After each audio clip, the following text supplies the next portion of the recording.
Our speaker today is Barry Gamble. We are discussing what can NEDs learn from the Post Office Horizon scandal. Barry is an experienced private, public, company and charity board director, and as well as advising boards, he writes, speaks and leads formal debates about the challenge of board best practice, for which he feels he has some of the questions but not necessarily the answers. There's a really great video on the Dynamic Boards YouTube channel with Barry discussing this with Sarah, so I encourage you to watch it. But for now, I will hand over to Barry, who'll be talking to us on this subject. Shona, good morning. Hello, everyone. In a recent letter about the Post Office Board, published by the Financial Times, I sought to argue that it is the behaviour of the non-executive directors which is critical to a properly functioning board. They should be curious and questioning, so the board does not become an echo chamber to the views of the executive or to the chair. Good boards should thrive on transparency, scrutiny, and challenge. Otherwise, they risk becoming too internally focused, unable to question long-held views or a course of action, and overly fixated on protecting their reputation. Effective oversight and monitoring by the board should be the very essence of the non-executive director role, ensuring boards work properly. And the Post Office should be no exception. The Post Office is a commercial public entity owned through UK government investments, procured and implemented a new accounting system from Fujitsu.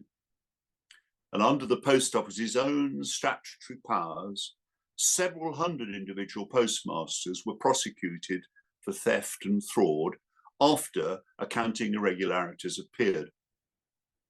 This system, Horizon, subsequently proved to be at fault, but still the prosecutions continued until an ITV drama, Mr. Bates versus the Post Office, finally pushed the issue fully into the public consciousness.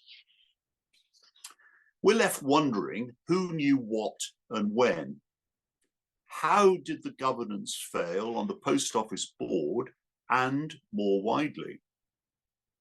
Of course, amidst all the reports, investigations, inquiries, court cases, and the ITV drama itself, we don't know in any degree of detail what the Post Office NEDs were doing, but we can perhaps speculate, and in particular, as to what the NEDs failed to do. But as the question is posed, may I invite you, please, to come into the here and now of exploring what might be going on at your own board, of which you are blissfully unaware. Or worse, which questions have been asked, a process gone through, and all seems to be satisfactory, but it isn't really. I'm sure we'd all find it inconceivable that no questions were ever asked on the Post Office board as to why they were pursuing so many prosecutions. Questions as to the reliability of the Horizon system, the views as others, such as the external auditors, the management of the process by which post offices were being pursued. Lots of questions as ways into the issue. We might just consider for a moment the role of the NED. Non-executive may be, but NED should not be aloof, detached, or disengaged. They should not interfere in the CEO's job, but should equally not stand back without any questioning. Board agendas these days, drawn up largely through the optic of the chief executive and CFO, are full to overflowing with compliance, rules, and prescriptive best practice.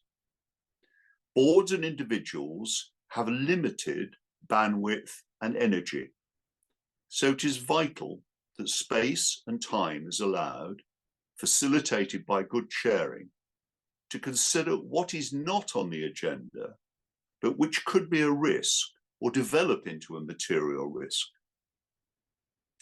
Clear away the mental clutter and see the wood for the trees. What's hidden in plain sight by an exhausting agenda? Formality and process are good ways to get the conversation rolling, but they can also stifle action and follow through. We have confidentiality obligations, GDPR, diversity and inclusion, ESG, and so on. There is an ever-present danger that boards and organizations become too clean to claim how virtuous they are.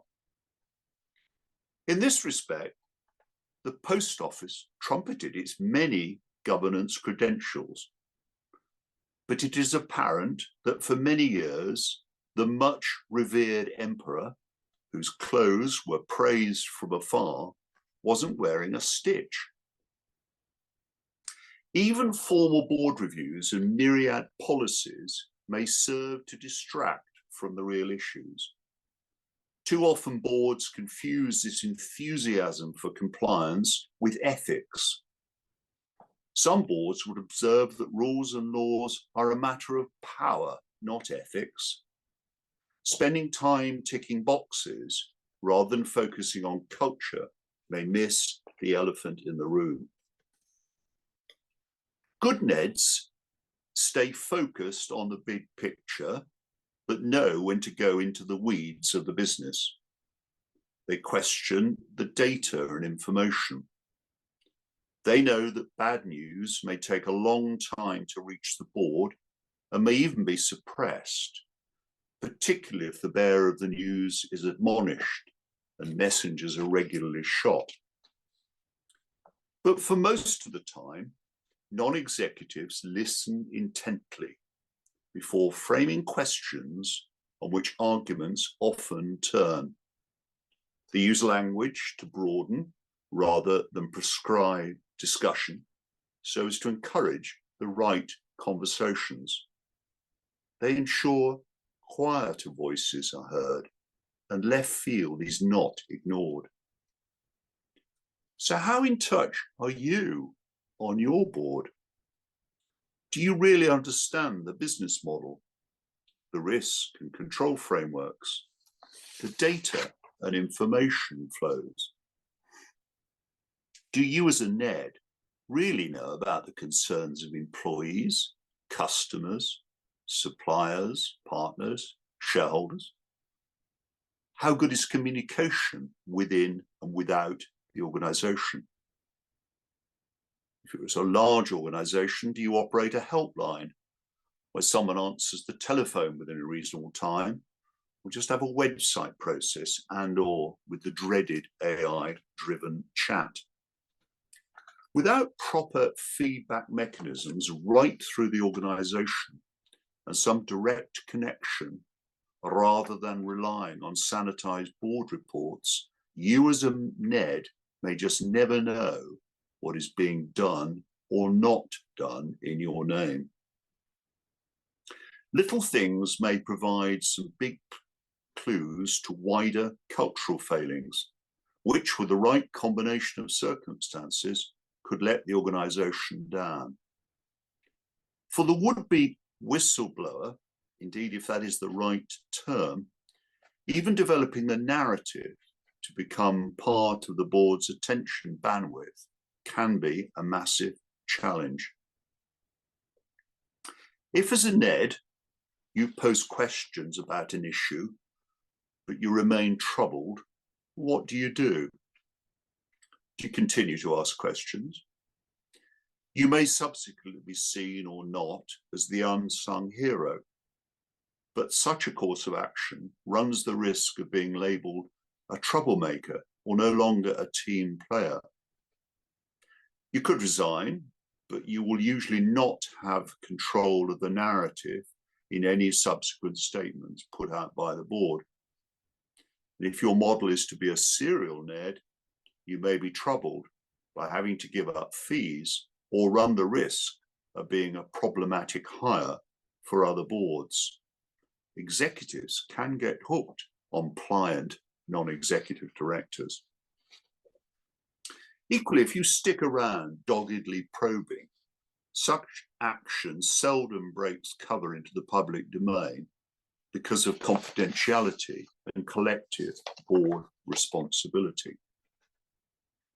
The only way that changes is if you persuade the board to your view, or you break confidentiality with the risk of being sued.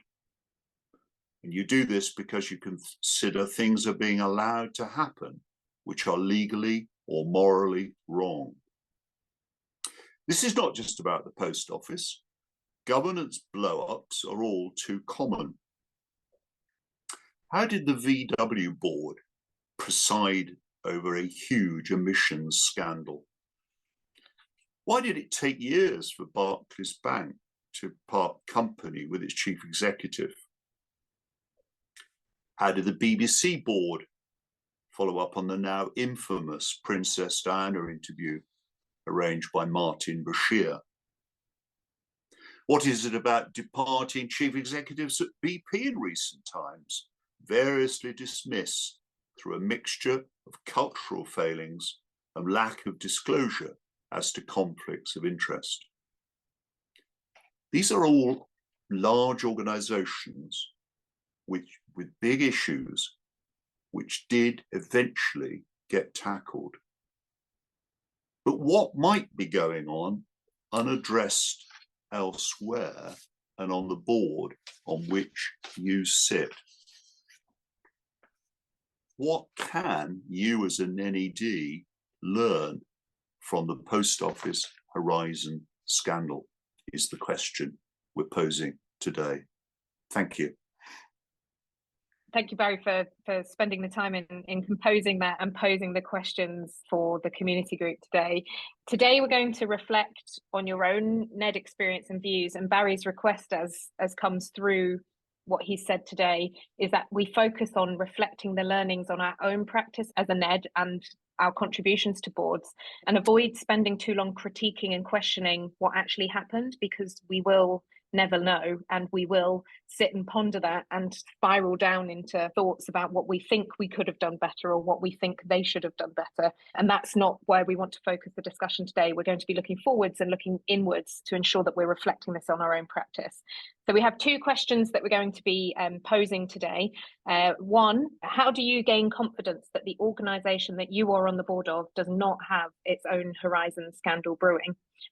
And two, what changes will you now make to how you operate as a NED in the future based on this? So we're going to take a few minutes of quiet reflection time to consider your views initially, and then we're going to jump into the breakout rooms.